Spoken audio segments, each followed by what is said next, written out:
పాపం చూడండి friends, morning వచ్చి వాళ్ళు ఎంత కష్టపడతారు. ఇంత వర్షంలో కూడా డ్యూటీ తప్పదు. అంత వయసులో కూడా ఆమె ఎంత కష్టపడుతుంది. పాపం చూద్దాం, ఆమెకి ఏదో నా వల్ల హెల్ప్ చేద్దాం. ఎంత?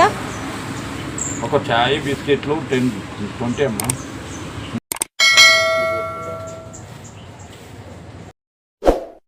అమ్మా నీ కలలే నా కంటి పాపనైనవని,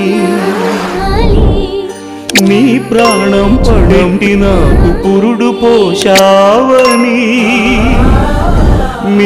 నీకే పాపం ఇంత పొద్దున్నే కష్టపడుతురు. పొద్దున్నే ఎందుకు? ఇంకంతే మా డ్యూటీ.